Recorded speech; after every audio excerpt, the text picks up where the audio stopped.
Hey y'all, hey, we are back for another review of Sisters. We are on season 6, episode 16, entitled Relentless Pursuit. So let's just jump right into it. The last episode, Heather was running up outside of Zach's apartment trying to take the baby back, trying to say he kidnapped the baby, blah, blah, blah. And so that's where we pick up at in this episode. She's trying to get the cops to arrest Zach, and she's claiming that and Zach is like, listen, I took the baby because he's been abused. You left him there with that man, and that man was abusing him. And Heather is claiming like, no, he was not abused. Nobody did nothing to that boy.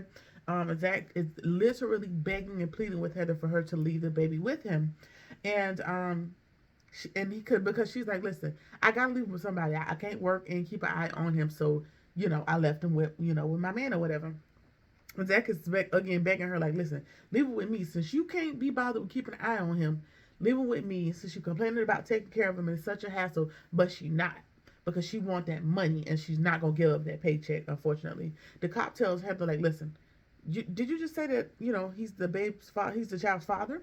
And she's like, yeah, that's his daddy, but he still kidnapped him. And the cop is like, no, like, that's a family court issue. I can't do anything to that. I can't do anything with them. I can't take them to jail. Now, double-edged sword as it relates to like real world examples, because parents are capable of kidnapping their children. We see it happen all the time. However, in this case, it fared well. But it is a family court matter. But Zach knows, like a lot of us knows, that the family court system takes a very long time, and they have to investigate. And sometimes their investigations are lackluster at best, and they don't make every effort to make sure that child is actually being taken care of sufficiently. So he knows what that battle is going to look like, and so he's telling that to the cop, and they're just kind of going. They're not really going back and forth. The cop is really like, just, I'm sorry, sir. Like, that's his only answer, because he doesn't have a good enough answer. And then the cop walks away to run Zach's information, because he has to file a report or whatever it is. And they're talking, Heather and Zach are talking, and she claims that, and Zach is like, again, he's begging her, like, hey, leave the baby with me. Like, look at him. He's 3 and he's in a diaper. And she's like, listen, ain't nothing wrong with that boy. He's just special needs. And that be pissing me off with people, because sometimes they just be categorizing kids as special needs, as opposed to you just ain't took enough time to teach them what they need to know by this age. But I'm gonna let that part alone. And what she's really afraid of is, she's afraid that Zach is not going to give her the money if Michael lives with him. And he assures her, like, listen, I'll still give you the money. Just let this baby live with me. Like, just let my son live with me. And of course he isn't able to talk any sense into her, because, little gutter, but all she really wants is the money. So, she walks away, whatever. And Zach asks the cop, like, hey, since you can't take me to jail because I'm the child's father, and I gotta wait on the court system, like, if he's in that situation again, if I go get him, are you gonna take me to jail? And the cop tells him, like, listen, you need to follow with family court, but I can't promise you won't go to jail next time. So, I mean, he's just stuck between a rock and a hard place at this point. Okay, so Tamara shows up at Hayden's, and she's been missing in action for most of the damn season. And of course, she is dragging out the fact that he offered her a divorce, and she claims that she came over there to get her stuff, but she's holding a conversation, which tells you, like, listen, you were here to actually talk and not just get your stuff and leave. And so Hayden tells him, like, listen, I have an idea. Let's just give this 6 months, 6 months trial period to see how this goes, and if it doesn't work, we'll annul, or we'll walk away from each other if that's the case. And she's like, okay. So she perks up, and she's like, all right, cool. I'm willing to try it. Not a problem. And he was like, okay, cool. We're on the same page now. I need one more favor from you, though. Can you sign this post-nuptial agreement? So, we are familiar with the prenup, but you would sign to establish the grounds for divorce, essentially, in the event that you end up divorced. Well, this is one that would happen post-marriage, post getting married, so that we can set things up so he can protect his assets. Probably the only sensible thing he's done in this entire series, but she definitely flips the script on that ass, and she claims, like, listen, you trying to play me? Like, what do you mean? Like, you really wanted a divorce, and then you want to be together, and then you want me to sign this? Like, I don't want to do it. She's like basically saying we need to do it Independent of how our parents did it, we need to just throw caution to the wind and see what happens. So basically, she refuses to sign it, and so they're going back and forth with the tussle. But but he's so wrapped around her finger that he concedes, and it's like, okay, I don't want you to leave me, so I'm gonna agree. We gonna feel this thing out and see what happens. You don't gotta sign the posting up. We're gonna ride the thing out. That's cool. That's cool. And what's gonna happen is, on if 6 months is too late to annul, then on 6 month and 1 day, she gonna come and try to get half of all your little stuff. And I don't really feel bad, and I don't really know why Fatima keeps feeling bad about it, because she keeps trying to intercept now that Tamara is a rogue agent. But girl, the wheels are in motion, and it's also Hayden. He's done 10,000 things to you, so this one thing, he'll be all right. He'll be fine. All right, so Maurice and Sabrina, they're driving to Andy's, because Bayou hasn't called them back, which means his lawyer, his assistants, his money, all that is probably off of the table. So they need to see what Andy's recommendation is, to see, how they can further protect themselves and fight this case or whatever it is. Then the DA calls them while they're in the car, and he asks for her to come into his office. And he won't give her anything over the phone. And she's like, listen, I'm not doing it. I'm on the way to my lawyer's office. So, of course, they don't know that the case is about to be dismissed. So they're being cautious, and, they're afraid. They don't know what this conversation is about. And he's like, okay, well, who's your lawyer? Andy, whatever her last name is. He's like, okay, cool. I'll just meet y'all over there. Not much I can tell you over the phone, but I'd rather tell you this in person. And so that's where they're going to meet. That's what they're going to meet at Andy's office to see what it is that the DA has to say. Of course, again, they're scared as hell because they don't know what's going to happen. And so we have to pick up at Andy's office to see what he has to tell them. Again, we already know that he's going to tell them that the case is dismissed, because they don't believe a damn word that Q has to say at this point. Moving on to Karen. Karen and Pam are at the shop, at the beauty shop. And the contractor's already inside doing some work. And, she wants to go inside. Pam is telling her, don't go in there. It's probably dangerous for you and the baby. Karen is pissing me off with this, insisting on going into this burnt down damn shop. Girl, because there's no benefit to you going in there. You're pregnant and it's burnt. There's no point in going in there, child. But she goes on to tell, and Pam is like, somehow they get to the conversation of the baby's daddy. And she goes on to tell Pam, like, Zach is the father. I've already told Aaron, I want to be by myself right now. Aaron was pretty cool about it, but, he still wants to be there for me, but I don't want to be with nobody, blah, blah, blah, blah, blah. Just standing 10 toes down on the fact that Zach is this baby's daddy. So we have to keep dealing with that now at this point.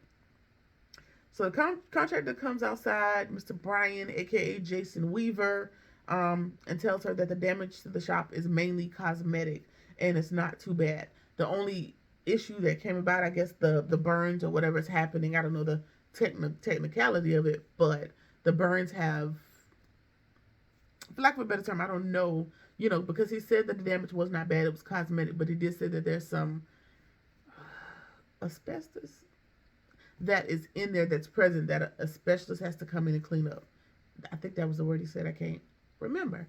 But anyway, she's like, okay, doesn't seem too bad. We can work it out. If you have somebody you can recommend to me, I would appreciate it. And then she tells Brian, like, listen, Pam likes you. She won't go on a date. Y'all should go out. Because Pam told Karen, like, listen, I don't want you to go in there because he's cute and you might like him, whatever. Like, I don't want you to cock block. And so Karen tells her, like, listen, I told you I want to be by myself, so much so I'm about to hook you up with him because I don't want to deal with nobody. And so he was like, listen, I don't think my wife and my 7 adopted kids would appreciate that. And so Pam, now her crush is going out the window. She's like, I'm not dealing with no man with a wife and 7 kids. And he's like, I wouldn't try to deal with you either. I'm just letting you know that y'all was trying to hook me up with you, and I'm already hooked up. So, yeah. Good to see Jason Weaver back out here acting, even though, child, he's spending that Disney Channel and that Lion King money, so, he probably doesn't have to work, but it's good to see him. You can see a little bit of age there, but he is aging. fairly well. No actual complaints there. Not sure if he's going to be a staple in the series, but it was just good to see him. All right. Zach goes to the office and tells Fatima about Heather coming to take the baby. Um, and so Fatima's like, well, she's surprised at the information or whatever, but she tells him, like, listen, we got to go to the family court. He's like, listen, I don't have forever. And she, she's a legal assistant, if I'm not mistaken, and so she knows a little bit about the law. She tells him, like, listen, we can get an emergency family court hearing. And so now that's going to go back to a lot of my insight in the last episode's review, because if you're going to get an emergency hearing, you need to have your evidence. Like, you need to have your stuff in place, which means y'all should have took him to the doctor or the hospital last night so that stuff could have been documented. Now that Heather has him back, you don't have no way to document that stuff. So, unfortunately, all you kind of have is what was told to everybody else, which is going to be hearsay when it comes to a legal case. So it would have been in their best interest to take him to the doctor to get that stuff documented the night before. All right, so Sabrina and Maurice, they finally get to Andy's, and the assistant DA is on the way. Again, he talked to Andy and he wouldn't even give her any information, and she tells him that that's highly unusual. Like, I don't. It doesn't. The information doesn't come this way usually. So everybody's kind of taken aback at this DA's approach. And so, of course, he's going to show up later in the episode and tell us what he needs to tell us. Fatima is pissed. She is pissed because, again, she knows that Heather has taken the baby, and now they got to do the court thing to try to get him back. And she tells Zach, like, listen, this could have been handled long ago. Like, sometimes you can't be politically correct about the situation. You got to meet the people in the gutter where they reside. And all I have to do is make a call and I can get this resolved. But how you want to go about it. She has some ideas rolling around, and Zach is like, listen, if we go get the baby, she's just gonna come back and get him. And Fatima's like, yeah, basically she insinuates, like, unless she can't physically come there to get him again. So basically she gonna hit the one call, that's all. What's that lawyer named George Singers from a commercial? She gonna make the one call, and potentially Heather won't be physically able to come take this child back, and then we won't have a problem with her. But Zach is like, he's not really excited about the idea, and he's also trying to figure out, like, when the roles switched and when the Fatima become the gangster, when she always used to have to talk him off of the ledge. But whatever, duality, I suppose. Sometimes you just got to meet a hoe in the trenches, and that's my vote. My vote is to meet her down in the gutter where she so resides. But we're gonna take the high route. We're gonna do this the right way, but the option is always on the table. All right. Then she's sitting there just working on the computer, doing some stuff. We're waiting on the lawyer to show up to see what their options are, even though, baby Michael has been taken back by Heather. And Zach is sitting there and asks her, hey, why are you so tired when you get off every day? Like, is this all you do on a daily basis? And that pissed me off. That pissed me the hell off. Because she tells her, like, listen, you're not doing no manual labor. You're not, like, flipping houses like me. So what the hell is you tired for? And what I would like to tell the world, on behalf of all work from home or desk work employees around the world, that shit is also draining. Just because we are not using our physical body to produce, we are using our mental and our sensibilities, and sitting in one spot all day, also very taxing. Also, sitting on the phone talking to dumbass people all day, typing up different things, is also very taxing, if not more. So that had really pissed me off, because as a work from home / desk worker, computer worker, people have said that many times. Oh, you work from home, you shouldn't be tired. You shouldn't be tired. Yes, I am. Yeah, especially when you are a higher level or high producing person. Sitting on that computer, first of all, that's strain on your eyes, that's migraines, that's your back, that's your whole body just having to sit, idle in this position for hours and hours and hours and hours. It is taxing on your body and your brain. So it's like a double whammy, actually. So don't think people just sitting around just typing up memos or whatever you think they're doing. It's work, especially if you still have to provide a customer service aspect. It's annoying. So I just wanted to put that out there as well. Desk work is also work, and it's also draining, just as much as manual labor. So y'all can put that in your pipe and smoke it and do whatever you want to do. All right. For the moment we've all been waiting for in the episode, Andy, Maurice and Sabrina go to talk to the DA. The DA, he's in the conference room, so they got to go talk to him. Now, Maurice pissed me off because he walked in the door being pissy with the person that has your future dangling on a fishing line. Like, just walked in with an attitude. You know, of course, he has a pre-existing relationship or pre-existing communication with the DA. However, he should be thankful because the DA is the reason that they're not pursuing this thing and that they're dropping charges because the DA never believed his thinly veiled story that he had something to do with it. Anyway, so he walks in with an attitude, and the DA tells him, like, listen, I came here to tell y'all in person that the charges are being dropped. And of course, everybody just breathes like a sigh of relief, and we're celebrating, and we're so happy at the fact that this is done. He tells them like they have evidence that shows that Q did it, or whatever. Now, Maurice, did try to go out honorably, one last ditch effort before the man gave them the news, saying, hey, I told you much, so we didn't have nothing to do with it, blah, blah, blah. And they went a little back and forth with that. So that was, I guess you call it honorable, trying to fall on the sword for Sabrina. And the DA tells him, like, listen, if you just hear me out, I can tell you that we ain't even got to do all that. But of course, it's Maurice, and he don't hear nothing that nobody got to say. Either way, Maurice is like, I don't know about that, sir, because Q got a deal. And so what's going to happen with that? He was like, yeah, it was a deal. Basically, it was like incomplete. The deal was incomplete because him as the district attorney, he never signed off on it. So it's null and void. So the deal's no longer on the table. And then he also tells them, like, listen, I'm old friends with your boss at the bank, and she never believed that you guys were guilty anyway. Of course, she had to let y'all go until this was over with, but she will be calling y'all about y'all jobs, and that perked Maurice up, and kind of made it real for him that this thing was over. And he also warns Maurice, like, listen, this is done and over with, but you need to watch the company that you keep. Okay, I got it. I got the warning. I see what you're saying. How the ever the how? If this is his first offense of sorts, I don't know. It was something about the telling him to watch the company that he keep felt kind of condescending. Like, it was the messenger. I don't know. Y'all tell me if you don't agree or whatever. Tell me what you think in the comments.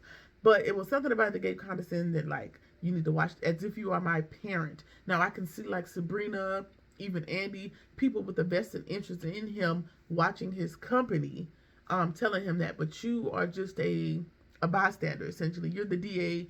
You're somebody that doesn't have a vested interest in him watching said company. So we're just gonna take that one with a grain of salt, because sometimes it comes down to who the messenger is and not the message. So whatever. All right, Danny gets to work early at that, and she runs into old boy from the triple date that they had the night before. And he asked her, did she get the text last night? And she was like, yeah, you didn't have to do that, but I got it. And he also goes on to tell her that he put it in code in case Preston sees it. So that's when we getting into the inappropriate, crossing the line into inappropriate territory. And he tells her, like, hey, I'm still want to shoot your shot. I'm looking forward to y'all coming to dinner at my boy Jordan's house later on tonight. Blah, blah, blah, blah. And then he tells her, like, listen, maybe you'll eventually, basically encourages her to go ahead and leave Preston. And Preston rolls up behind Danny, and he's like, well, what about Preston? What was said? What was said? So Preston rolled up like, what's up? What y'all talking about? What we talking about? Essentially. And so I'm sure that's what we're gonna pick up next week to see what all this chitter chatter is about. In the forecasting that we saw for next episode, we saw that he was just trying to play it off as, oh, Danny's my coworker or whatever. Hopefully we'll see how much of the conversation Preston was able to catch and what the ramifications are going to be.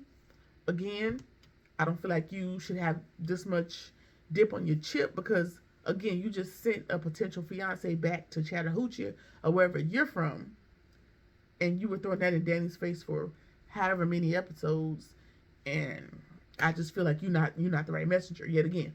You're only a few days past sending that lady back where she came from. So heads up, I don't want a problem. I'm just saying. I don't know how you could be pissed. Again, and then in the next episode we see that Fatima and Zach are about to go. Well, we hear Zach saying, "Hey, let's go get my baby." So they about to go get this baby yet again, and we don't know what the ramifications going to be for that, what the fallout's going to be. All right, so that is it. Not a very long episode. Well, at least not a lot of notes. Couple memorable.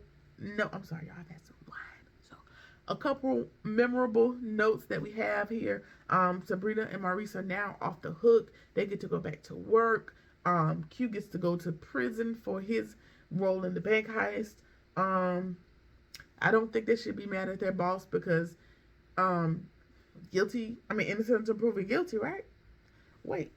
Or maybe you should be mad because you're innocent until you're presumed guilty. I don't know. Should they be mad at their boss? Y'all tell me in the comments. Should they be mad? Should Maurice and Sabrina be mad at their boss for firing them even though she told the DA that she never thought they were guilty?